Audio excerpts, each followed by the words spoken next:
चलिए फ्रेंड्स, अपनी class start करते हैं। Once again good afternoon to everyone. मैं आप सबके साथ डिस्कस कर रहा था चैप्टर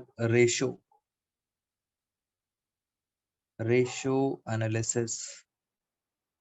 और रेशो एनालिसिस में मैंने आपको क्लास में कुछ फॉर्मूले लिखवाए थे। अभी तक हमने क्या क्या डिस्कशन कर लिया था, फटाफट एक बार रिकॉल करा देते हैं आपको। हमने लास्ट क्लास में आपके साथ डिस्कस किया था लिक्विडिटी रेशो। लिक्विडिटी रेशो के अंदर हमने दो रेशोज पढ़ी थी। पहली पढ़ी थी करंट रेशो, दूसरी पढ़ी थी लिक्विड रेशो। तो ये हमने पढ़ा था लिक्विडिटी रेशो के अंदर। फिर हमने सेकंड जो रेशो पढ़ी थी वो हमने सॉल्वेंसी रेशो। ये सारी चीजें हमारी लास्ट क्लास का डिस्कशन था, सॉल्वेंसी रेशो। और सॉल्वेंसी रेशो में आपने मेरे साथ चार रेशोज देखी थी। पहली थी डेब्ट इक्विटी रेशो, फिर थी टोटल असेट्स टू डेब्ट रेशो, उसके बाद थी प्रोप्राइटरी रेशो, और उसके बाद था इंटरेस्ट कवरेज रेशो। तो मैंने आपको ये बारे में सारा का डिस्कशन किया था लास्ट क्लास में इन चारों रेशोज में। इनमें जो सबसे इंपॉर्टेंट बात थी, जो मैं आपको कह रहा था, फॉर्मूलेज याद करने की जरूरत नहीं है। अगर आपको बैलेंस शीट याद है, अगर आपको बैलेंस शीट याद है तो आप आराम से ये सारे के सारे फॉर्मूलेस खुद ड्राइव कर सकते हैं। और मैं आज की क्लास में यहीं से स्टार्ट करूंगा बैलेंस शीट, और कहानी को आगे लेके चलूंगा। बेटा, बैलेंस शीट का फॉर्मेट एक बार दोबारा से आपके सामने रखा हुआ है। दोबारा से मैंने बैलेंस शीट रखी है क्योंकि ये बैलेंस शीट चैप्टर 1 की नहीं है। ये पूरी की पूरी थर्ड बुक, पूरी की पूरी थर्ड बुक में बार बार बैलेंस शीट तंग करेगी। और मैं आपको बता रहा हूं बेटा, थर्ड बुक में से आपके स्कूल का प्रैक्टिकल वाइवा इसी में से आएगा 20 मार्क्स, प्लस सीबीएसई के जो 20 मार्क्स का पेपर होता है। इट मींस बुक की टोटल वेटेज 40 मार्क्स है, सबसे ज्यादा वेटेज है और सबसे इजी बुक है। बट आपको बैलेंस शीट तो याद करनी ही पड़ेगी। मैं लॉजिक भी बताता हूँ, धीरे धीरे कुछ याद करने के तरीके भी बताए थे मैंने। पहले तो देखते हैं सर दोबारा से नॉट एप्लीकेबल कौन सा है। जैसे ही जो नॉट एप्लीकेबल है, पहले तो इसको खत्म करो। Money received against issue of share warrant, फिर ये भी नॉट एप्लीकेबल है, इसको पढ़ने की जरूरत ही नहीं। यहाँ पे deferred tax liability, other long term liabilities, इन दोनों भी, ये भी क्या है, नॉट एप्लीकेबल। ये थी हमारी इक्विटी एंड लायबिलिटी साइड। बेटा, बार बार बैलेंस शीट इसलिए करा रहा हूं, किसी भी तरह बैलेंस शीट को याद कर लो एक एक चीज। अब पेज टर्न करते हैं। पेज टर्न में आ गया असेट साइड, यानी सर अब हम पढ़ रहे हैं असेट साइड। असेट साइड में भी पहले नॉट एप्लीकेबल को खत्म करते हैं। नॉट एप्लीकेबल एक तो है capital work in progress, not applicable. Intangible assets under development, यानी सर ये आपकी 12th क्लास से सीबीएसई ने हटा दिए हैं रेशो चैप्टर के अंदर। डेफर्ड टैक्स असेट्स, ये भी नॉट एप्लीकेबल है। अदर नॉन करंट असेट्स, ये भी नॉट एप्लीकेबल है। अब वापस आते हैं, ये रही बैलेंस शीट। मैंने आपको कुछ ऐसे याद कराया था, शोर शराबा, शोर शराबा नहीं चलेगा। मैंने आपको याद करने का तरीका बताया था, शोर शराबा नहीं चलेगा, नहीं चलेगा। दो बार था, नहीं चलेगा, नहीं चलेगा। तो इससे याद हो जाता है non current assets, current assets. यहाँ पे क्या है, non current liabilities, current liabilities, और ऊपर है share holder fund and share application, वो कोर्स का पार्ट नहीं है। तो ये रही बैलेंस शीट, फटाफट आपको रिवाइज करा देता हूँ। शेयर होल्डर फंड का एक और नाम है बेटा, एक और नाम है इक्विटी। एक और भी नाम है, क्या कोई बच्चा बता सकता है? शेयर होल्डर फंड का मतलब होता है इक्विटी, एक और भी नाम है, इसको बोला जाता है प्रोप्राइटरी, प्रोप्राइटरीज फंड। प्रोप्राइटर का मतलब ही होता है ओनर, और शेयर होल्डर कौन होते हैं? ओनर, मालिक होते हैं। तो ये इसके नाम है इक्विटी प्रोप्राइटरी फंड। एक बात बताइए, क्या आप मुझे बता सकते हैं यहाँ जो शेयर कैपिटल लिखा है, बेटा ये शेयर कैपिटल इक्विटी है या ये शेयर प्रेफरेंस है या ये दोनों है? आपको एक एक चीज समझ आनी चाहिए। शेयर कैपिटल का मतलब बेटा इक्विटी, प्रेफरेंस या बोथ? तो answer is very good, equity and preference share दोनों है। तो यहाँ पे जो शेयर का मतलब होता है वो दोनों होते हैं। यहाँ पे लिखा है रिजर्व, सारे के सारे रिजर्व्स आएंगे। अब क्वेश्चन ये है सरप्लस का मतलब, बेटा सरप्लस का मतलब प्रॉफिट भी होता है और सरप्लस का मतलब लॉस भी होता है नेगेटिव में। तो ये भी बातें आपको क्लियर हो गई। सरप्लस में प्रॉफिट आएगा पॉजिटिव में और लॉस आएगा नेगेटिव में। फिर हम चलते हैं नॉन करंट लायबिलिटीज। फटाफट रिवाइज कर लो जिससे मेरा बेस क्लियर हो जाए आप सबके लिए। नॉन करंट लायबिलिटीज को बोला जाता है डेप्ट। बेटा ये रेशियोज में काम आते हैं वर्ड डेप्ट। वेरी गुड लक्ष्य। डेप्ट, डेप्ट का मतलब होता है उधारी। कौन सी उधारी की बात हो रही है यहाँ पे? बेटा यहाँ पे बात हो रही है लॉन्ग टर्म उधारी की। चेक करो आपको दिखेगा long term borrowing, long term provisions, यानी सर यहाँ पे डेप्ट का मतलब क्या होता है? लॉन्ग टर्म डेप्ट। तो ये करंट लायबिलिटीज क्या होती हैं दोस्तों? ये होती हैं शॉर्ट टर्म डेप्ट। ये होती हैं शॉर्ट टर्म डेप्ट। तो आपके लिए जो मेन वर्ड है, अगर आप कंफ्यूज मत होना, सिंपल डेप्ट लिखा हो, सिंपल डेप्ट, तो आप समझ जाना वो डेप्ट का मतलब क्या है, लॉन्ग टर्म डेप्ट। अब क्वेश्चन ये आता है, ये भी डेप्ट है लॉन्ग टर्म, ये भी डेप्ट है। अगर मैं इनको प्लस कर दूं, बेटा अगर मैं इन सबको प्लस कर दूं यहां से लेकर यहां तक, मैं इन्हें प्लस कर दूं, लॉन्ग टर्म भी शॉर्ट टर्म भी, देवजन very good, this is called total dept. This is called total डेप्ट। तो ये आपको मैंने आपको लास्ट क्लास में बताया था यहां तक। उसके बाद ये असेट्स हैं, नॉन करंट असेट्स हैं, ये करंट असेट्स हैं। यहाँ पे एक चेंज आया है इस साल, टेंजिबल असेट्स का नाम चेंज हो चुका है। मैंने आप सबको पहले भी बताया था, दोबारा से रिपीट कर रहा हूँ। टेंजिबल असेट्स का नाम हो चुका है PPE, property plant and equipment. एक बच्चे ने मेरे से पूछा था ऑफलाइन क्लासेस में, सर ये चेंज आया कहाँ है? बेटा सिर्फ नॉलेज के लिए बता देते हैं, अकाउंटिंग स्टैंडर्ड 10। बेटा इंस्टीट्यूट है हमारा सीए का institute, institute of chartered accountant of India, उसका AS10 है, वो लेके आया है ये पीपीई। बाकी सब बातें आपको पता है, इसके अंदर हमने सारी की सारी बातें डिस्कस करी थी। फिर मैंने आपको लास्ट क्लास में, यहीं से स्टार्ट करते हैं, एक फॉर्मूला बताया था। आज की चर्चा यहीं से शुरू करेंगे। बेटा वो फॉर्मूला क्या था? वो फॉर्मूला मैं आपको यहाँ पे लिख के दिखाता हूँ। सबसे ज्यादा बच्चे इसमें कंफ्यूज होते हैं, इसलिए इसको बहुत गहराई से समझ लीजिए। कैपिटल एम्प्लॉयड, कैपिटल एम्प्लॉयड, बेटा ये क्वेश्चंस तो आने ही आने होते हैं पेपर के अंदर, कंफर्म होते हैं। कैपिटल एम्प्लॉयड, कैपिटल एम्प्लॉयड का फॉर्मूला आपने मेरे साथ पढ़ा था पार्टनरशिप के अंदर।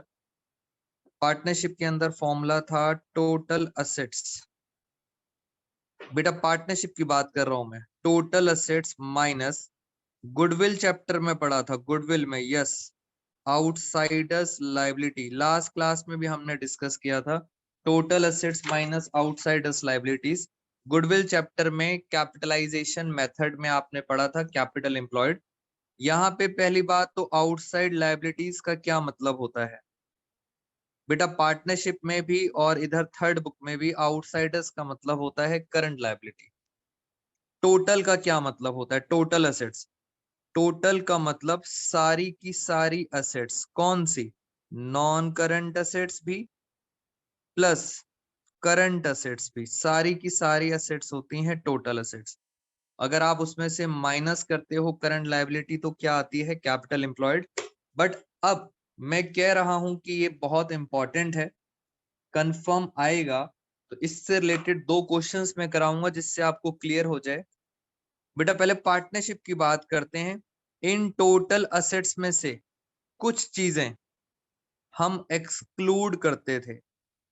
एक्सक्लूड का मतलब था हटाते थे। कुछ चीजें क्या करते थे, माइनस करते थे। वो माइनस क्या करते थे, सबसे पहले तो दोस्तों हम माइनस करते थे नॉन ट्रेड इन्वेस्टमेंट। ऐसा हमने पार्टनरशिप में पढ़ा था। जो ट्रेड में, बिजनेस में जो काम नहीं आती उन चीजों को हटा दो। और क्या हटाते थे, और हम हटाते थे गुडविल। ये कौन सी गुडविल होती थी, परचेज गुडविल, जो बैलेंस शीट में आती थी उसको हम हटाते थे। माइनस कुछ और भी हटाते थे। एक हम हटाते थे इसके अंदर फिक्टिशियस। थोड़ा सा लंबा है फॉर्मूला बट कंफर्म पेपर में आएगा तो बेटर है कि आप बहुत ध्यान से समझें। फिक्टिशियस असेट्स, ये क्या होते हैं फिक्टिशियस, इन सबको हटाना होता है।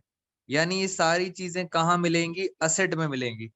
इनको हटाना है। फिक्टिशियस का एग्जाम्पल एडवर्टीजमेंट एक्सपेंडिचर। बेटा ये फिक्टिशियस के एग्जाम्पल हैं। कई बार आपने P&L का लॉस देखा होगा, लॉस लॉस हटाना होता है। कई बार आपको चीजें दिखी होती हैं प्रीलिमिनरी एक्सपेंसेस। प्रीलिमिनरी एक्सपेंसेस तो ये चीजें होती हैं deferred revenue expenditure. These are called fictitious assets, जिनको हमें यहां से हटाना होता है। तो ये बनता है फॉर्मूला बढ़िया सा। किसका फॉर्मूला बनता है, कैपिटल एम्प्लॉयड का। इसको हमेशा याद रखेंगे। इसके बेस पे क्वेश्चन कराता हूं आपकी प्रैक्टिस के लिए, स्पेशली प्रैक्टिस के लिए क्वेश्चन बनाया गया है। आओ मेरे साथ जरा ध्यान से।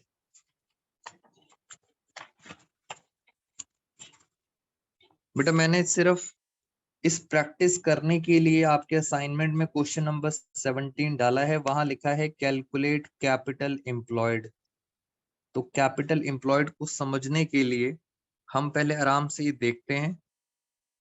इधर आराम से पहले समझते हैं, इसको हम कैटेगराइज करते हैं। सबसे इंपॉर्टेंट बेटा इक्विटी शेयर कैपिटल, पहले इसे कैटेगराइज करना सीखो आप। ये देखो, ये आपके सामने एक्चुअल में बैलेंस शीट दे रखी है, आपको इसके अकॉर्डिंग कैटेगराइज करना है। सबसे पहले है इक्विटी शेयर कैपिटल, फिर है प्रेफरेंस शेयर कैपिटल, फिर है रिजर्व एंड सरप्लस। तो share capital and reserve and surplus, इसका मतलब सर इन तीनों को अगर हम प्लस करते हैं यहां तक तो this is called share holder fund. अगर हम बैलेंस शीट में कैटेगराइज करें तो शेयर होल्डर फंड है। उसके बाद नॉन करंट लायबिलिटी में लॉन्ग टर्म बोरोइंग्स। बेटा लॉन्ग टर्म बोरोइंग्स, ये डिवेंचर्स और बैंक लोन, ये हमेशा होते हैं नॉन करंट लायबिलिटी, क्योंकि ये होती हैं लॉन्ग टर्म बोरोइंग। इसके बाद जो बच गई, क्रेडिटर्स, प्रोविजन, बिल्स पेबल, ये सारी क्या होती हैं, करंट लायबिलिटी। तो आपको क्लियर होना चाहिए। मैंने बैलेंस शीट को, इस बैलेंस शीट को अपनी नई बैलेंस शीट में कैटेगराइज कर दिया। Share holder fund, non current liabilities और करंट लायबिलिटीज। इधर चलते हैं, ये हैं असेट्स। अगर मैं बात करूं तो ऊपर से लेके बिल्डिंग, मशीनरी और इन्वेस्टमेंट यहां तक है non current assets, non CA. उसके बाद cash, bank, stock, debtor, preliminary expenses, these are called current assets. तो पहले तो मैंने आपको कैटेगराइज कर दिया और अब हम चलते हैं मेन चीजों पर। मैं आपको ये दिखाना चाहता हूं कैपिटल एम्प्लॉयड। कैपिटल एम्प्लॉयड का फॉर्मूला अभी आपने क्या पढ़ा था, total assets minus outsiders liability यानी करंट लायबिलिटी। बट यहाँ पे सर 2 चीजें ऐसी हैं जिनका आपको विशेष ध्यान रखना पड़ेगा। एक है प्रीलिमिनरी एक्सपेंसेस। ये देखो बेटा, ये लिखा फिक्टिशियस असेट्स हैं, इनको हटाना है। एक और है नॉन ट्रेड इन्वेस्टमेंट, इसको भी हटाना है। जरा ढूंढे ये देखो इन्वेस्टमेंट के आगे क्या लिखा है, नॉन ट्रेडिंग, यानी इन दोनों चीजों को हटाना है। लगाएं जरा एक बार फॉर्मूला। टोटल असेट्स कितना आ रहा था, 2,75,000। मैं यहाँ लिख देता हूं, टोटल असेट्स 2,75,000। इसमें से दो चीजें हटानी है। एक हटानी है इन्वेस्टमेंट, नॉन ट्रेड इन्वेस्टमेंट 20,000, और एक हटाना है primary expenses 10,000, minus current liability. मैंने सीधा टेक्निकल क्वेश्चन उठाया है। करंट लायबिलिटी जरा देखें, करंट लायबिलिटी 12 और 8 20 और 10 30,000। तो करंट लायबिलिटी है 30,000। बताइए मुझे कैपिटल एम्प्लॉयड कितना आया। इसमें से 30,000 और 30,000 60,000 माइनस करेंगे तो कैपिटल एम्प्लॉयड कितना आया, 2,15,000। तो पार्टनरशिप में इस तरह से निकालते हैं, कैपिटल एम्प्लॉयड 2,15,000। बट मैंने आपको थर्ड बुक में एक और भी तरीका सिखाया था। लास्ट क्लास में मैंने बताया था, पहले फॉर्मूले में असेट गई और करंट लायबिलिटी भी चली गई। बेटा पहले फॉर्मूले में असेट भी गई, करंट लायबिलिटी भी गई, तो बचा क्या। इसको छुपा दो, आप देखो इसको छुपा दो, क्या बचा। आपको दिख रहा है क्या बचा है, शेयर होल्डर फंड और नॉन करंट लायबिलिटी।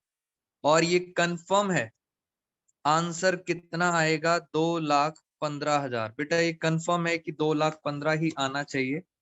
आइए जरा एक बार चेक कर लेते हैं कैपिटल एम्प्लॉयड का दूसरा फॉर्मूला। दूसरा फॉर्मूला क्या, फॉर्मूला आपने सीखा मेरे साथ, share holder fund plus non current liabilities, ये दूसरा फॉर्मूला है। बेटा एक बात बताओ, क्या आप बच्चों को समझ आ रहा है ये टेक्निकल चीजें, क्योंकि मैं टेक्निकल पॉइंट्स करा रहा हूं आपको। बेटा जल्दी से बताओ, is this clear to all of you, ये क्या टेक्निकल पॉइंट मैं आपके साथ डिस्कस कर रहा हूं जी। फटाफट, शेयर होल्डर फंड, ये रहा शेयर होल्डर फंड, 1,80,000 और 25,000, 2,05,000। तो शेयर होल्डर फंड आया 2,05,000 plus non current liabilities. Non current liabilities में थे डिबेंचर और लोन, 30 और 10 40,000। सर आप तो कह रहे थे इसका टोटल आ रहा है 245। बेटा 245, बट आप तो कह रहे थे कैपिटल एम्प्लॉयड हमेशा सेम आता है, असेट से निकालो या लायबिलिटी से सेम आता है। बस इसी वजह से तो मैंने क्वेश्चन पिक किया था। मुझे जो आपको समझाना था, अब आप ध्यान से समझें। बेटा जो चीजें आपने असेट्स में से हटाई हैं, टोटल असेट्स में से, वेरी गुड निधि, जो चीजें आपने एक्सक्लूड करी हैं असेट में से, सेम चीजें उठा के अगर आपने यहां से हटाई हैं असेट से, तो आपको शेयर होल्डर फंड लायबिलिटी में से भी हटानी पड़ेंगी, क्योंकि बैलेंस शीट इक्वल होती है। अगर असेट से हटाओगे तो लायबिलिटी से भी हटानी पड़ेंगी। क्या क्या हटाया था आपने, 20,000 और 10,000। ये सबसे इंपॉर्टेंट चीज है, हमेशा याद रखेंगे। शेयर होल्डर फंड में से भी आप हटाओगे, क्या क्या हटाओगे, non trade investment, goodwill, fictitious assets, ये सब हटाएंगे आप। अब बताइए, अब आंसर शेयर होल्डर फंड कितना आ रहा है। शेयर होल्डर फंड आ रहा है 1,75,000 प्लस नॉन करंट लायबिलिटी है 40,000। अब बताइए क्या दोस्तों कैपिटल एम्प्लॉयड बराबर आ रहा है, यस और नो। चेक करो, यहां भी 2,15, यहां भी 2,15। कैपिटल एम्प्लॉयड हमेशा सेम आएगा। मुझे आपको छोटी सी बात बतानी थी, वो थी ये चीज, शेयर होल्डर फंड में से माइनस करोगे जो चीजें आपने असेट्स में से माइनस करी थी, सेम चीजें माइनस करोगे। अब दूसरा क्वेश्चन देखो, कैपिटल एम्प्लॉयड हमेशा सेम आएगा। यहां लिखा था capital employed by both methods, asset और लाइबिलिटी दोनों मेथड से कैपिटल एम्प्लॉयड सेम है। फिर क्या लिखा है, शेयर होल्डर फंड। तो शेयर होल्डर फंड भी आपको समझ आ गया, शेयर होल्डर फंड कितना है 175, उसमें से ये चीजें माइनस करनी है। फिर लिखा है इक्विटी शेयर होल्डर फंड। बेटा अब सिर्फ इक्विटी की बात कर रहे हैं, इसके अंदर इस 175 शेयर के अंदर तो दोनों चीजें हैं, इसमें इक्विटी वाले भी हैं और इसमें प्रेफरेंस वाले भी हैं। उन्होंने क्या पूछा है आपसे, स्पेशली इक्विटी पूछा है, तो इक्विटी वाले पूछे हैं तो प्रेफरेंस कितनी दी, प्रेफरेंस थी 80,000, 80,000 तो प्रेफरेंस वाले हैं। बताओ इक्विटी वाले कितने होंगे, 1,00,000 नहीं 95,000 ये होंगे इसमें इक्विटी वाले। तो जैसे जैसे क्वेश्चन पूछ रहा है मोहक, वेरी गुड बेटा, जैसे जैसे क्वेश्चन पूछ रहा है शेयर होल्डर फंड आंसर देखिए, फिर आ गया इक्विटी वाले और फिर आगे कैपिटल एम्प्लॉयड। तो मैंने इस क्वेश्चन में आपको ऑलमोस्ट सारी चीजें बता दी।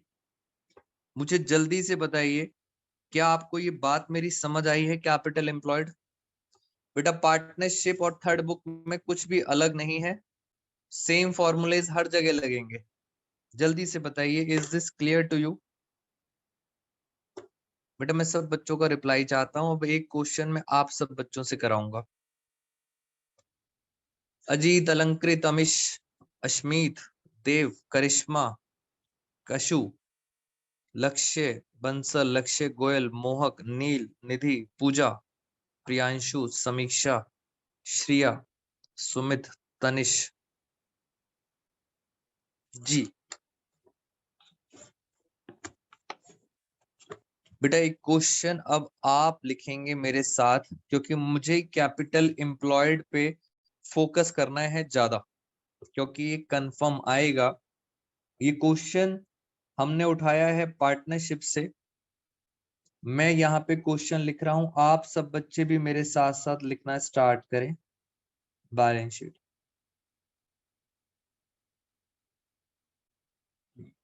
बेटा पार्टनरशिप का क्वेश्चन है। मैं एक काम करता हूं, पूरा एग्जैक्ट क्वेश्चन 1 मिनट दीजिए, मैं आपको एग्जैक्ट क्वेश्चन बताता हूं।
चलिए बेटा एक क्वेश्चन लिखते हैं जरा आराम से।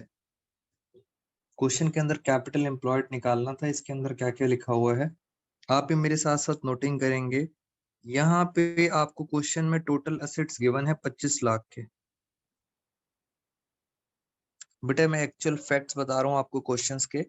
टोटल असेट्स हैं 25 लाख। आपको पता है असेट और लायबिलिटी बराबर होती है, तो लायबिलिटीज भी कितनी होगी 25 लाख। फिर लिखा हुआ है दो पार्टनर हैं। आपको पता है बैलेंस शीट में मैंने आपको बताया था असेट साइड डेबिट साइड होती है, डेबिट बैलेंस उल्टा होता था, लायबिलिटी साइड में क्रेडिट बैलेंस होता है।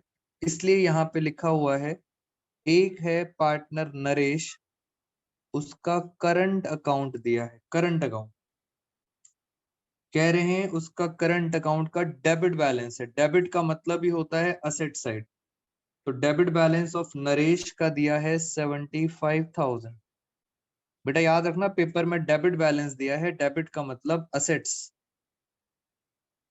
एक और पार्टनर है विकेश, उसका भी यहाँ पे करंट अकाउंट दिया हुआ है, वो दिया है 25,000। फिर लिखा है बैंक लोन। बैंक लोन आपको पता है हमारी लायबिलिटी होती है, इसलिए मैंने बैंक लोन यहाँ लिख दिया 8 लाख का। फिर लिखा है गुडविल। बेटा गुडविल असेट होती है, मैं साथ साथ लिखता जा रहा हूं, आप बच्चे भी लिखें। गुडविल है 1 लाख। फिर कह रहे हैं trade investment. Trade investment sir हम तो नॉन ट्रेड हटाते हैं, नॉन ट्रेड, ये तो ट्रेड है, सिर्फ कंफ्यूज कर रहे हैं। ट्रेड इन्वेस्टमेंट है 25,000। उसके बाद कह रहे हैं प्रॉफिट एंड लॉस, फिर लिखा है डेबिट बैलेंस। डेबिट बैलेंस का मतलब होता है असेट साइड। Debit balance 15,000। कह रहे हैं खत्म। बेटा क्वेश्चन खत्म, कह रहे हैं कैपिटल एम्प्लॉयड निकालो, कैपिटल एम्प्लॉयड। पहले तो सर ये बैलेंस शीट टैली नहीं कर रही, इधर देखो, यहाँ पे जो भी डिफरेंस आएगा वो क्या होगा, एन और वी, इन दोनों की क्या होगी, वो कैपिटल। बेटा डिफरेंस जो भी आएगा वो क्या होगी, इनकी कैपिटल। तो 25 में से 8 गए तो कितना बचा, 17 लाख। ये बैलेंसिंग फिगर निकाली है मैंने, पार्टनर्स की कैपिटल होगी 17 लाख। 17 और 3 20, बिल्कुल सही। यहाँ देखो यहाँ भी 25 लाख नहीं आ रहा, 1 लाख और 1 लाख, 2 लाख, 2,40,000 आ रहा है। यहाँ जो भी डिफरेंस आया this is called sundry assets. ये असेट्स होंगे। कितनी असेट्स बचे ये बताइए जल्दी से। 25 में से 2 गए, 23 लाख, 22,60,000। बेटा पहले ये बताओ क्या आपको समझ आया मैंने बैलेंसिंग फिगर कैसे निकाली है, कैसे निकाली है सन्ड्री असेट्स और कैपिटल बैलेंसिंग फिगर जो बच गई। अब निकालते हैं कैपिटल एम्प्लॉयड। उन्होंने पूछा था पार्टनरशिप में कैपिटल एम्प्लॉयड, बताइए अब आपके अकॉर्डिंग कैपिटल एम्प्लॉयड क्या होगा। बेटा मेरे सामने आंसर दिया हुआ है, आपने बताना है कैपिटल एम्प्लॉयड क्या है। कैपिटल एम्प्लॉयड का फॉर्मूला था total assets minus outsiders liabilities. Outsider का मतलब होता है करंट लायबिलिटी। बेटा पहला जो दिमाग की चीज थी, आप सब बच्चे बताइए बेटा बैंक लोन आपको करंट लायबिलिटी लग रहा है या नॉन करंट लायबिलिटी। क्वेश्चन में कुछ लिखा नहीं। अजीत का आंसर आया है निधि रावत। बेटा बैंक लोन के बारे में कुछ नहीं लिखा, लक्ष्य समीक्षा जैन। वेरी गुड बेटा, all of you very good, बहुत सही लिखा आपने। ये क्या है, नॉन सीएल है। पहली बात तो ये नॉन सीएल है, यानी सर सीएल तो क्वेश्चन है ही नहीं। बस इस बात का ध्यान रखना कि सर करंट लायबिलिटी तो है ही नहीं। अब टोटल असेट्स में से कुछ चीजों को हम हटाते थे। टोटल असेट्स पता है कितने हैं, टोटल है 25 लाख। उसमें से हम क्या क्या हटाते थे याद करो, कुछ चीजों को हम हटाते थे। एक हम हटाते थे फिक्टिशियस असेट्स, ये देखो पी एंड एल का लॉस, ये क्या है फिक्टिशियस, इसको हटाओ। कितना दिया है 15,000। बेटा इसको हटाओ। क्या ट्रेड इन्वेस्टमेंट हटाते थे, यस और नो, बोलो जल्दी से। क्या ट्रेड हटाते थे, यस और नो। बेटा ट्रेड नहीं हटाते थे, नॉन ट्रेड हटाते थे। फिर गुडविल भी हटानी है, गुडविल भी हटाते थे, यस। बेटा नॉन ट्रेड हटाते थे, गुडविल भी हटाते थे। और इस क्वेश्चन में नई चीज क्या है दोस्तों, ये करंट अकाउंट जो दिया है ना, करंट अकाउंट का डेबिट बैलेंस मतलब होता है नेगेटिव बैलेंस। तो इस वजह से मुझे आपको ये कराना पड़ा, बिकॉज कुछ बच्चे कंफ्यूज हैं। करंट अकाउंट का अगर डेबिट बैलेंस है, डेबिट का मतलब होता है नेगेटिव बैलेंस, तो उसको हटाना पड़ेगा। अगर वही करंट अकाउंट यहां लिखा होता क्रेडिट, तो क्रेडिट का मतलब होता है फेवरेबल बैलेंस, वो दूसरे मेथड में ऐड होता। यहाँ पे जो अच्छी बात ये थी कि सर करंट अकाउंट का जो बैलेंस दिया है नेगेटिव है। नेगेटिव कितना कितना है, 75,000, इसको भी हटाओ। और पार्टनरशिप के अंदर करंट अकाउंट दिए हैं डेबिट बैलेंस, यानी ये नेगेटिव बैलेंस है, आपको इन्हें हटाना पड़ेगा। तो मुझे बताइए आंसर कितना आया, बोलो बेटा फटाफट। 25 लाख में से 2,15,000, 22,85,000, ये है कैपिटल एम्प्लॉयड। करंट अकाउंट का डेबिट बैलेंस हटाना होता है, वो नेगेटिव होता है। तो आपको एक नई बात पता चली, सर करंट भी हटता है। इसका ऑल्टरनेटिव क्या था, एक और भी तरीका था। मैंने कहा था share holder fund plus non current liability. Share holder fund का मतलब है कैपिटल, बेटा 17 लाख की कैपिटल है, plus non current liabilities 8 lakh. मगर कहानी फिर वही आ गई, ये है शेयर होल्डर फंड और ये है नॉन सीएल। जो चीजें आपने यहां से हटाई हैं, एक्सक्लूड करी हैं, वो सेम चीज आपको यहां से हटानी पड़ेंगी, तभी जाके बैलेंस शीट टैली होगी। यानी सबसे पहले आपने पी एंड एल हटाया, फिर आपने गुडविल हटाई, फिर आपने करंट अकाउंट भी हटाना पड़ेगा। बेटा कैपिटल में से करंट अकाउंट आपको हटाना पड़ेगा। अब आप चेक करेंगे तो आपका आंसर बिल्कुल सही निकलेगा। इसको 17 लाख में से जरा इसको माइनस करें, बताएं कितना आ रहा है। ये आ रहा है बेटा, चेक करो, ये आ रहा है 1485 प्लस 8 लाख, नेट आंसर यही आएगा 22 लाख। तो मैं आपको बेटा करंट अकाउंट का क्वेश्चन पार्टनरशिप में था, इसलिए मैंने आपको को रिलेट करा दिया। अब जिन बच्चों ने क्लास मिस करी है उनका यहाँ पे नुकसान हो जाएगा कि पार्टनरशिप का भी मैंने पॉइंट डिस्कस कर लिया।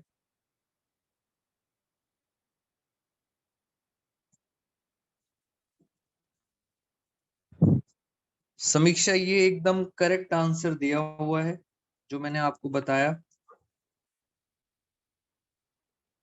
ये बुक के अंदर जो दिया हुआ था उसको हम चेक कर लेंगे, इसका जो करेक्ट आंसर आ रहा है वो यही आएगा 2285। इन्होंने शेयर होल्डर फंड वाला आंसर क्यों, मैं आपको बता देता हूं। अगर आप यहाँ पे जो कंफ्यूजन थी, समीक्षा आपने मेरे से डाउट पूछा था, कंफ्यूजन ये है बैंक लोन कैसे पता चलेगा कि बैंक लोन करंट लायबिलिटी है या नॉन करंट लायबिलिटी है। हमारी बेस्ट एजम्पशन होती है कि बैंक लोन क्या है, नॉन करंट लायबिलिटी। बुक वालों ने जहाँ पे क्वेश्चन किया है उन्होंने यहाँ पे करंट लायबिलिटी माना है। करंट लायबिलिटी माइनस करोगे तो आपका बुक से आंसर टैली कर जाएगा। तो पेपर में हमेशा याद रखेंगे बेटा, बैंक लोन को कुछ नहीं लिखा तो हम क्या मानेंगे, नॉन करंट लायबिलिटीज। चलिए आगे चलते हैं जरा। कैपिटल एम्प्लॉयड के मैंने आपको बहुत अच्छे अच्छे क्वेश्चंस करा दिए हैं, इसके अंदर बेटा कहानी को मैं आगे लेके चलूंगा। वापस आते हैं जरा अपने साथ। बैलेंस शीट की ऑलमोस्ट बातें हमारी खत्म हो गई जी। मैं अब आपको एक और रेशियोज कराना चाहता हूं बेटा। नेक्स्ट रेशियो, अब आप मेरे साथ साथ लिखना स्टार्ट कर दें, कुछ नया सीखते हैं आज। नेक्स्ट रेशियोज फटाफट आप मेरे साथ लिखेंगे। सर मैं आपको क्या क्या लिखवा रहा हूं, जल्दी से लिखो। लिखो आप प्रॉफिटेबिलिटी रेशियो। प्रॉफिटेबिलिटी रेशियो बेटा जिन बच्चों ने कर रखा है वो मेरे साथ रिवाइज कर लो। प्रॉफिटेबिलिटी रेशियो में पहली रेशियो है ग्रॉस प्रॉफिट रेशो, ये है फर्स्ट रेशो। और ग्रॉस प्रॉफिट रेशो का फॉर्मूला होता है जीपी, ग्रॉस प्रॉफिट अपॉन में RFO, revenue from operation into 100। अभी मैं सब बताऊंगा आपको, सिर्फ फॉर्मूले लिखते जाइए। अश्मीत RFO का यूज करेंगे, नेट सेल वर्ड यूज नहीं करेंगे। सेकंड, मैं एक एक वर्ड आपको समझाऊंगा ये क्या है। Operating, operating profit ratio. Operating profit ratio का फॉर्मूला होता है ऑपरेटिंग प्रॉफिट अपॉन में revenue from operation into 100। Third, ये क्या क्या सर लिखते जा रहे हो आप, अभी सब समझ आएगा, don't worry. Net profit ratio, बेटा ये सारे के सारे प्रॉफिट हैं। नेट प्रॉफिट रेशो, सारे प्रॉफिट हैं, इसलिए तो प्रॉफिटेबिलिटी रेशो नाम है। नाम से पता चल जाना चाहिए प्रॉफिटेबिलिटी का मतलब सारे के सारे क्या हैं, प्रॉफिट। और इनका आंसर हमेशा किस में आएगा, परसेंटेज। नेट प्रॉफिट रेशो, इसका क्या फॉर्मूला है, इसका फॉर्मूला है नेट प्रॉफिट अपॉन में RFO इंटू 100। फोर्थ, फोर्थ उसके बाद है आपके पास operating ratio. Operating ratio, operating ratio का क्या फॉर्मूला है, अभी लिखते हैं, समझ बाद में आएगा। यहां हमने लिखा COGS, cost of goods sold, plus operating expenses upon में RFO इंटू 100। लास्ट, बेटा 5 रेशियोज हैं, बस खत्म। अब मैं आपको एक एक करके मीनिंग बताऊंगा। लास्ट है ROI, बिजनेस स्टडी में बहुत इंपॉर्टेंट रेशियो है, return on investment. Return on investment, ROI, इसका क्या फॉर्मूला है, इसका फॉर्मूला है profit before interest and tax upon में कैपिटल एम्प्लॉयड। बेटा इतना टाइम लगाया मैंने कैपिटल एम्प्लॉयड में, इनटू 100। ये है इनके फॉर्मूले, 5 फॉर्मूलेज हैं। प्रॉफिटेबिलिटी रेशो का आंसर आता है परसेंटेज में, इसीलिए हर जगह 100 से मल्टीप्लाई करा है। मैं अब आपको बताता हूं सर ये क्या क्या चीजें लिखी हैं। बेटा याद करो, मैंने आपको कैश फ्लो में एक डायरेक्ट मेथड कराया था, नेट सेल। नेट सेल का मतलब होता है RFO, revenue from operation. Revenue from operation, net cell. Net cell में से हम माइनस करते हैं कॉस्ट ऑफ गुड्स सोल्ड। मैं आपको पूरा ये समझाऊंगा सर ये क्या क्या चीजें लिखी हुई हैं। फिर आता है ग्रॉस प्रॉफिट। इन तीनों को सॉल्व करके क्या आता है, ग्रॉस प्रॉफिट। जैसे फॉर एग्जांपल मैंने ऑफलाइन क्लासेस में एग्जांपल दिया था कि जो हमारा बिजनेस है वो बिजनेस है पेन को बनाने का। बेटा हमारा बिजनेस है पेन को बनाने का, और इस बिजनेस में जब हम पेन बनाते हैं तो पेन की जो कॉस्ट है, कॉस्ट ऑफ गुड्स, गुड्स क्या है, पेन। इस पेन को बनाने की जो कॉस्ट आ रही है वो कॉस्ट आ रही है, लेट्स एज्यूम 400 रुपए। यानी एक पेन हमें पड़ता है 400 रुपए का, और हम वही पेन मार्केट में बेच देते हैं 1000 रुपए में। मैंने ऐसा एग्जांपल डिस्कस किया था। तो मोटा मोटा ग्रॉस प्रॉफिट मैंने कितना कमाया, मैंने कमाया 600 रुपए। तो बेटा ये मैं आपको समझाना चाहता हूं कि हमारा बिजनेस किस चीज का है। हमारा बिजनेस है पेन का। 400 रुपए की मेरी कॉस्ट है, एमआरपी है 1000 रुपए, तो मैंने कितना कमाया 600 रुपए, ये हो गया ग्रॉस प्रॉफिट। अब इसमें से कुछ खर्चे होते हैं बिजनेस के अंदर खर्चे, उनको बोला जाता है ऑपरेटिंग एक्सपेंसेस।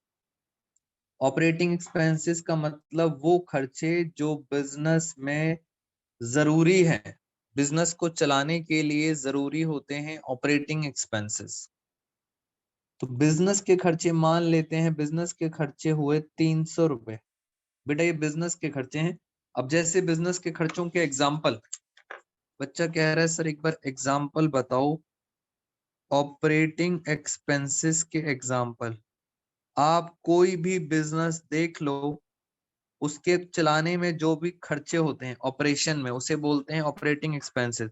बेटा बहुत बड़ी लिस्ट है, पर फिर भी बता देता हूं आपको। रेंट, बिजनेस का रेंट, अगर आपने कोई स्टाफ रखा हुआ है उसकी salary, electricity bill, water bill, WiFi का खर्चा, ये सारी क्या है? These are operating expense. Depreciation, बेटा डेप्रीसिएशन एक ऑपरेटिंग एक्सपेंस होता है, बिजनेस का खर्चा होता है। और बताऊं बिजनेस में और क्या खर्चे होते हैं? बैड डेब्ट्स, नुकसान हो गया, ये भी बिजनेस का ही खर्चा होता है। बच्चा कह रहा है sir advertisement, very good. Advertisement, discount, very good. ये सारे डिस्काउंट देना, एडवर्टीजमेंट, ये सारे क्या हैं? ये बिजनेस के खर्चे हैं। तो लिस्ट याद करने की जरूरत नहीं। दो इंपॉर्टेंट खर्चे हैं, डेप्रीसिएशन और बैड डेब्ट्स। बेटा ये ऑपरेटिंग खर्चे होते हैं, मगर इन दोनों खर्चों को हम बोलते हैं नॉन कैश एक्सपेंस, क्योंकि इन दोनों खर्चों में आपकी पॉकेट से कैश नहीं जाता, ना डेप्रिसिएशन में ना बैड डेब्ट्स में। तो इन्हें क्या बोला जाता है? Non cash expense. बट होते क्या है? ये ऑपरेटिंग एक्सपेंस। ठीक है सर, समझ आ गई बात। अब बताओ बिजनेस के खर्चे गए अब जो बचा उसको बोला जाता है ऑपरेटिंग प्रॉफिट। बेटा इसको बोला जाता है ऑपरेटिंग प्रॉफिट। ये बताइए कितना बचा? अभी भी हमारे पास कितना बच गया? 300 रुपए। आपको पता है इसके साथ साथ कैश फ्लो भी खत्म हो जाता है। ये जो मैं करा रहा हूं आपका कैश फ्लो में बहुत हेल्प होगी इससे। माइनस कुछ खर्चे होते हैं फालतू, जिनको कहते हैं नॉन ऑपरेटिंग एक्सपेंस, जो बिजनेस के नहीं होते, बेटा फालतू खर्चे होते हैं। और कुछ इनकम होती है फालतू। फालतू का मतलब जो आपके बिजनेस की नहीं है, नॉन ऑपरेटिंग इनकम। मैंने कैश फ्लो में, बेटा कैश फ्लो में मैंने आपको बताया था, ये दोनों चैप्टर्स आपस में लिंक्ड हैं। जी वेरी गुड। बेटा ये देखो, ये हम पहुंच गए कैश फ्लो में। ये जो मेथड है ये डायरेक्ट मेथड है। कैश फ्लो में हमने मेथड पढ़ा था इनडायरेक्ट, तो ये है डायरेक्ट। रेशियो चैप्टर में है डायरेक्ट। जब मैं उल्टा कर दूंगा, उल्टा, तो ये बन जाएगा कैश फ्लो में इनडायरेक्ट मेथड। और जल्दी से चेक करो, मैंने वहां आपको बताया था नॉन ऑपरेटिंग एक्सपेंस क्या होती हैं और नॉन ऑपरेटिंग इनकम क्या होती हैं। ये देखो, नॉन ऑपरेटिंग इनकम के example, profit on sale of assets, interest received, ब्याज कमाना, डिविडेंड रिसीव्ड, रेंट रिसीव्ड। तो बेटा ये हमारा बिजनेस नहीं होता, हमारा बिजनेस है ट्यूशन का। ये जो पैसे मिल रहे हैं these are non operating income. जी, तो कैश फ्लो में आपको याद करना पड़ेगा। अब आते हैं non operating expense. Non operating में पहला मैंने लिखा loss on sale, interest on loan, miscellaneous expenditure. ये तीनों क्या है? Non operating. अब एक बच्चा कहता है कि सर फिर ये क्या है, आपने कहा डेप्रीसिएशन क्या है। बेटा डेप्रीसिएशन ऑपरेटिंग है। यहां क्यों लिखा है, यहां इस वजह से लिखा है, आई रिपीट, डेप्रीसिएशन हमारा ऑपरेटिंग एक्सपेंस होता है, तो यहां क्यों लिखा है, because of non cash expense. तो ये हमारी एक्सपेंसेस हो गए, इनकम हो गई। मान लेते हैं 200 रुपए के एक्सपेंसेस हैं, 100 रुपए की इनकम है। बताइए कितना प्रॉफिट बचा, बोलो बेटा फटाफट, कितना प्रॉफिट बचा। Profit before interest and tax, 300 में से 200 हो गए, कितना बचा, 200 रुपए। बेटा ये आ गया profit before interest and tax. आपके बिजनेस स्टडी के अंदर इसको बोला जाता है EBIT। EBIT ये बिजनेस स्टडी का वर्ड है, earning before interest and tax. हम क्या बोलते हैं, profit before interest and tax. इसमें से अब आप माइनस करोगे, पहले आप माइनस करोगे interest, interest on debentures, loan. अगर आपने किसी से उधार ले रखा है तो उसका इंटरेस्ट, मान लेते हैं उसका इंटरेस्ट है 90 रुपए, 90 रुपए आपने दे दिया, तो आपके हाथ में कितने बचे, 110 रुपए बचे। इस 110 को क्या बोलते हैं, this is called profit before. Interest तो चला गया, अब क्या बचा, सिर्फ टैक्स। पहले था इंटरेस्ट एंड टैक्स, इंटरेस्ट दे दिया, अब क्या बचा, बिफोर टैक्स। अब सरकार टैक्स मांग रही है, टैक्स प्रोविजन, सरकार ने टैक्स मांगा और वो टैक्स आपको देना पड़ेगा इस अमाउंट पर, जितना कमाया है उसमें से सरकार ने कहा हमें सिर्फ 20% दे दो। बेटा क्वेश्चन बताएगा 110 में से 20% कितना हो गया, 22 रुपए। 22 रुपए सरकार ने ले लिया, तो आपके पास कितना बचा, बोलो जल्दी से, 10 गए तो 100, 12 गए 88, 88 रुपीज आपके पास फाइनली बचा। इसे कहा जाता है, this is called net profit after, बेटा आफ्टर एवरीथिंग, सब कुछ देने के बाद, टैक्स वैक्स सब देने के बाद। आपके बिजनेस स्टडी में इसे बोला जाता है EAT, अर्निंग आफ्टर टैक्स। इसको बोला जाता है EBT, अर्निंग बिफोर टैक्स। ये एक मेथड है डायरेक्ट, रेशो चैप्टर में डायरेक्ट। अगर मैं यहां से उल्टा कर दूं, बेटा नीचे से ऊपर चला जाऊं, तो ये बन जाता है इनडायरेक्ट मेथड, जो कहां काम आएगा, कैश फ्लो में। कैश फ्लो में काम आएगा, कौन सी एक्टिविटी में, ऑपरेटिंग। तो कैश फ्लो कैसे बना है, वो इस वजह से बना है, रिवर्स करने से। जी अब मैं आता हूं जरा आपके साथ फॉर्मूलेस पे, मेरे साथ साथ बेटा यहाँ पे हेल्प कर दो जरा जल्दी जल्दी। बताओ जल्दी से ग्रॉस प्रॉफिट कितना है, बेटा अब आप हेल्प करोगे। ग्रॉस प्रॉफिट है 600 रुपए। RFO बताओ, RFO कितना है, 1000 रुपए। बस अब तो फॉर्मूलेज लगाने हैं, इनटू 100। पता है कितना आया, ये 60%। अब चलते हैं ऑपरेटिंग प्रॉफिट रेशो पर।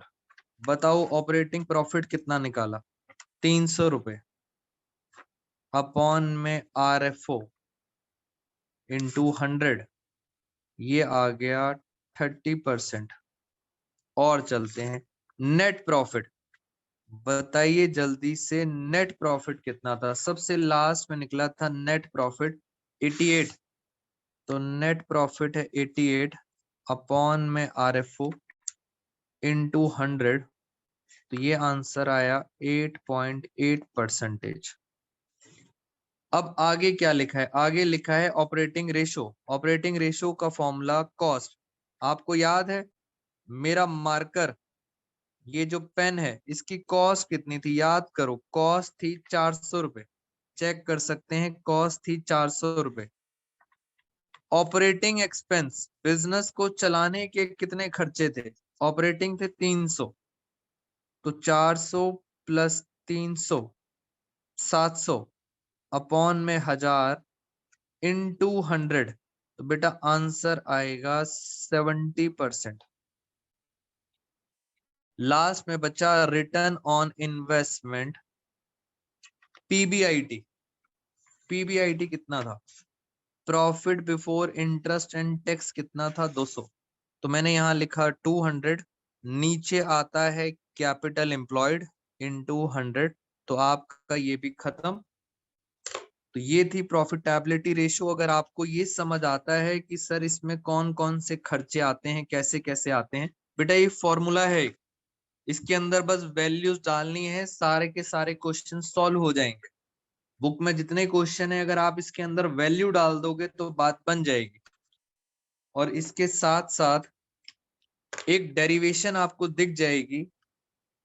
डेरिवेशन ये है कि sir operating profit ratio 30%, very good Ajit, और ऑपरेटिंग रेशो है 70%। आप डेरिवेशन देखो, इन दोनों रेशो को अगर आप प्लस करोगे तो आंसर हमेशा कितना आएगा, बेटा आंसर आएगा 100%।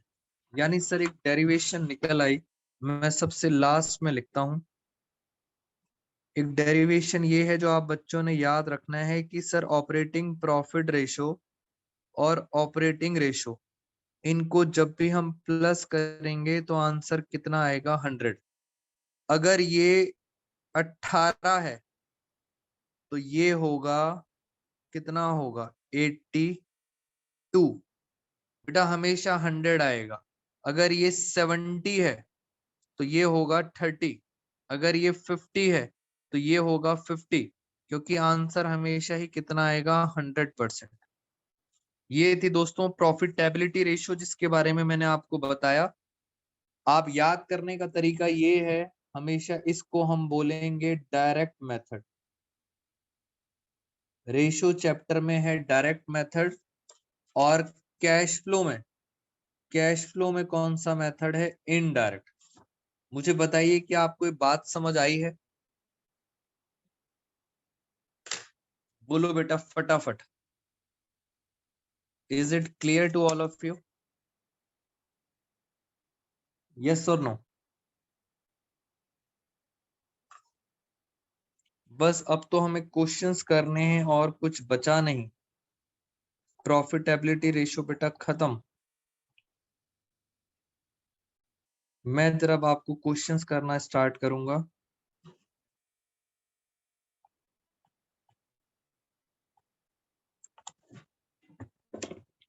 हमारा असाइनमेंट कहाँ गया,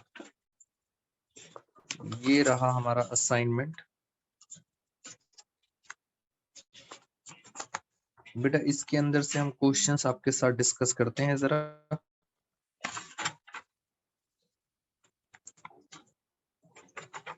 बस क्वेश्चन डिस्कस करने और एक छोटी सी रेशियो रह गई, कहानी हमारी खत्म हो गई। पहले जो आपके साथ क्वेश्चंस पिक कर रहा हूं उसके अंदर हम स्टार्टिंग से ले लेते हैं। हमारा फॉर्मूला, मैंने सबसे पहले आपको फॉर्मूला क्या लिखवाया था, नेट सेल्स। सबसे पहला जो फॉर्मूला था, net sales minus cost of goods sold is equal to gross profit. ये हमारा पहला फॉर्मूला था, sales minus cost is equal to gross profit. आइए जरा एक क्वेश्चन देखते हैं। असाइनमेंट का क्वेश्चन नंबर 14। कॉस्ट दे रखी है 9 लाख, तो मैंने कॉस्ट के नीचे लिखा 9 लाख। क्वेश्चन नंबर कौन सा है ये, 14। प्रॉफिट जो दे रखा है वो है 25%, मगर 25% किसका, सेल का। यानी सर ये जो प्रॉफिट है ये किसके ऊपर है, सेल के ऊपर है। सेल पता नहीं, तो सेल को हमने एक्स मान लिया। तो प्रॉफिट कितना है, प्रॉफिट है 25% ऑफ सेल, सेल कितना था x। बस सिंपल सा क्वेश्चन है, आपको फटाफट ढूंढनी है कॉस्ट। ये इधर आके प्लस माइनस करेंगे दोस्तों, मैथ्स है, मैं सीधा बता देता हूं। x आ गया 12 लाख, तो x को मैंने क्या माना था, सेल माना था। मैथ्स से आप मैथ्स यूज कर लेना। क्वेश्चन नंबर 15 में चलते हैं। 15 में सेल दे रखी है 6 लाख, तो मैंने सेल के नीचे लिखा 6 lakh minus cost is equal to gross profit. अब ग्रॉस प्रॉफिट है 25%, मगर 25% किसका, कॉस्ट का। कॉस्ट पता नहीं, तो कॉस्ट को x मान लो, तो प्रॉफिट हो गया 25%, यानी सर ये प्रॉफिट किसके ऊपर था, कॉस्ट के ऊपर। 25% ऑफ x, फॉर्मूला अगर आपको पता है तो सिर्फ मैथ्स का यूज करना है। और अगर इस इक्वेशन को सॉल्व करेंगे तो x का आंसर आएगा 4,80,000। बेटा बस वैल्यूज डालनी, कहानी खत्म हो जाएगी। इधर आइए क्वेश्चन नंबर 16 पर। कह रहे हैं from the following information calculate ROI। ये क्या होता है सर, ROI? ये रहा ROI, मतलब रिटर्न ऑन इन्वेस्टमेंट। क्या चाहिए मुझे, profit before interest and tax upon में क्या चाहिए, कैपिटल एम्प्लॉयड इन 200। PBIT चाहिए, PBIT। और आप ध्यान से देखो बेटा, लास्ट में आपको पहले ही profit before interest and tax दिया हुआ है, यानी सर ये तो काम आसान हो गया। Question number 16, ROI। ROI का फॉर्मूला लिखना जरूरी है, बिकॉज आपको हाफ मार्क्स मिलेंगे फॉर्मूले के। पूरा पूरा लिखना, profit before interest and tax upon capital employed into 100। PBIT कितना दिया है, 85,000। अब निकालते हैं कैपिटल एम्प्लॉयड। बेटा कैपिटल एम्प्लॉयड याद करो, कैपिटल एम्प्लॉयड निकालने के लिए इक्विटी शेयर, प्रेफरेंस शेयर और रिजर्व एंड सरप्लस, ये तो हो गया शेयर होल्डर फंड। डिबेंचर हो गया नॉन करंट लायबिलिटी। इसका मतलब कैपिटल एम्प्लॉयड कैसे निकालते हैं, share holder fund. Share holder fund कैसे निकलेगा, 1 lakh plus preference share 80,000 plus reserve 10,000। ये हो गया share holder fund plus non current liability. Non current liability थी डिबेंचर्स 60,000। बेटा 60,000 हो गए डिबेंचर्स, इनटू इनटू क्या होता था 100। वहां स्पेस नहीं है इसलिए मैंने यहाँ पे लिख दिया। जरा एक बार सॉल्व करें कितना आ रहा है, 1,80,000, 90,000, 250, 85,000 डिवाइड बाई 2,50,000। बेटा आंसर आ रहा है 34%, एग्जैक्ट 34% आ रहा है। इसका मतलब असाइनमेंट में ये गलत दिया हुआ है, 34% इज द करेक्ट आंसर। बस बेटा खत्म हो गई कहानी, ये भी क्वेश्चन हमारा खत्म। क्या कहते हो दोस्तों, बात समझ आई है इस क्वेश्चन के अंदर?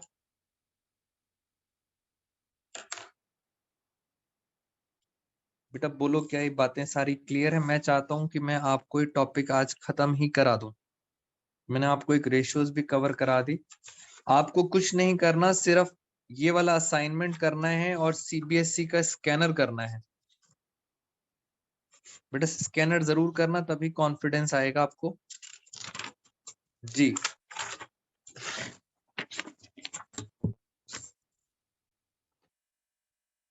बेटा लास्ट रेशियोज हैं, बिल्कुल लास्ट टॉपिक चल रहा है हमारा।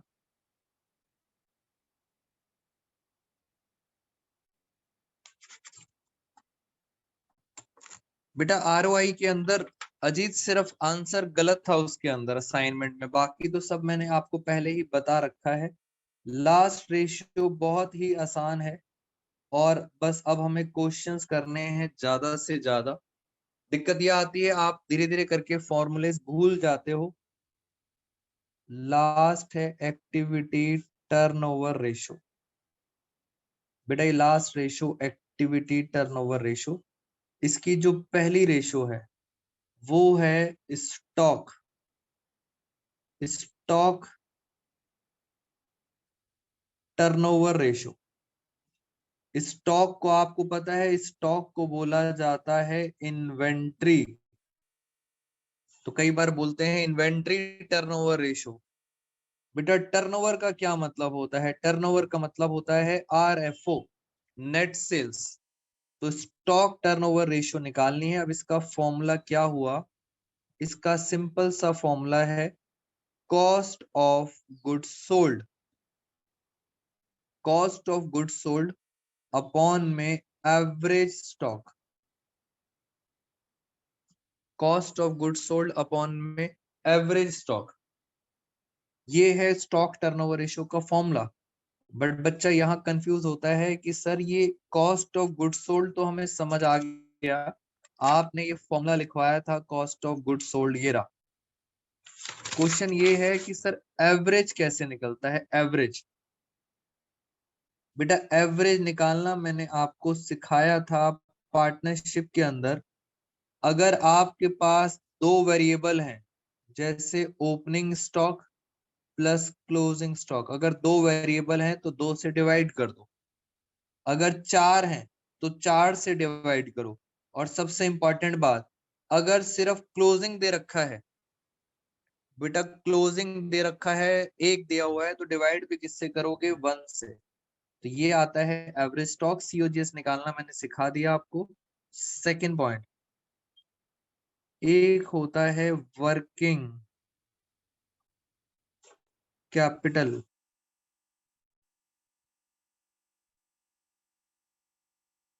Turnover ratio.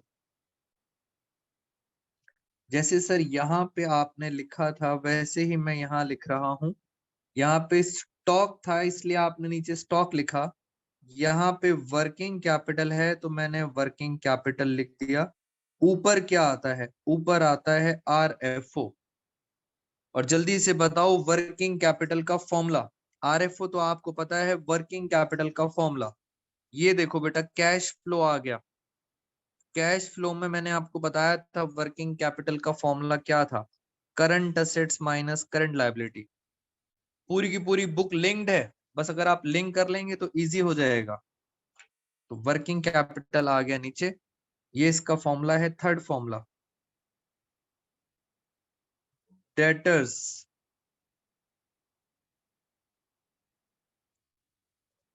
Turnover ratio. Debtors turnover ratio, अब आप समझ सकते हैं, अगर डेटर लिखा है तो नीचे क्या आएगा? नीचे आएगा एवरेज डेटर्स। ऊपर क्या आएगा? बेटा डेटर सेल पे होते हैं, मगर कौन सी सेल पर? क्रेडिट सेल पर। डेटर हमेशा उधार पर जो बेचते हैं उन पर होते हैं। Net credit sale upon average. Average कैसे निकालेंगे? वही opening plus closing divide by 2। Questions कराऊंगा तो आपको कॉन्फिडेंस आ जाएगा, बस आप साथ साथ फॉर्मुलेस देखते रहना। लास्ट है क्रेडिटर्स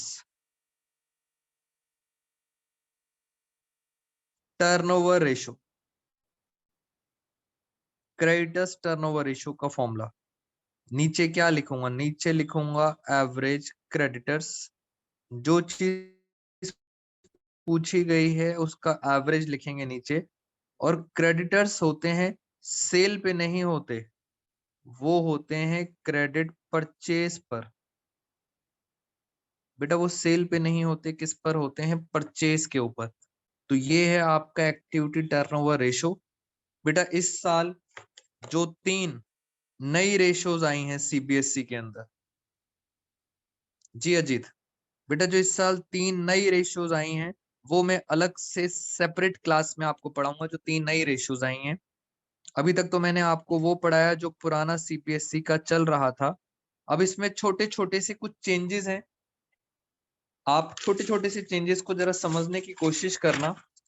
फॉर एग्जाम्पल, जैसे यहाँ डेटर है, बेटा डेटर की जगह अब आप सबको पता है डेटर का अब नाम चेंज हो चुका है। डेटर की जगह वर्ड क्या आता है? वर्ड आता है ट्रेड रिसीवेबल। ऐसे ही क्रेडिटर, बेटा क्रेडिटर की जगह क्या आता है, इसका भी नाम चेंज हो चुका है, नया नाम। क्रेडिटर का दूसरा नाम होता है ट्रेड पेबल। तो ये नए नाम से आपके सामने पेपर में जब क्वेश्चन आएगा तो नया नाम आएगा ट्रेड पेबल, ट्रेड रिसीवेबल। और ट्रेड रिसीवेबल में दो चीजें आती हैं,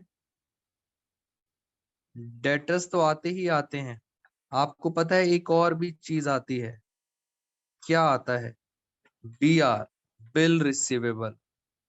ऐसे ही ट्रेड पेबल के अंदर क्या आते हैं, क्रेडिटर्स, प्लस एक और चीज आती है, बिल्स पेबल। तो अगर आपके पास नया नाम आए एग्जाम में तो आपको नई चीजों का यूज करना है। अगर नया नाम आए तो आपको दोनों लेने हैं डेटर बीआर। बट अगर पुराना नाम आए तो सिर्फ एक ही चीज लेनी है, डेटर, और यहाँ पे क्या लेने हैं, क्रेडिटर। डिपेंड करता है एग्जाम में नए नाम से रेशो आ रही हैं या पुराने। बेटा अब कुछ नहीं करना, सिर्फ इसके क्वेश्चंस करने हैं। मैं असाइनमेंट के क्वेश्चंस आपको डिस्कस करूंगा, बट अभी नहीं, हम करेंगे डिस्कस नेक्स्ट क्लास में। आज की क्लास में फ्रेंड्स इतना ही। Thank you so much all of you. सिर्फ अब क्वेश्चंस करने हैं इन रेशियोज का यूज करके। Take care everyone, bye bye all of you.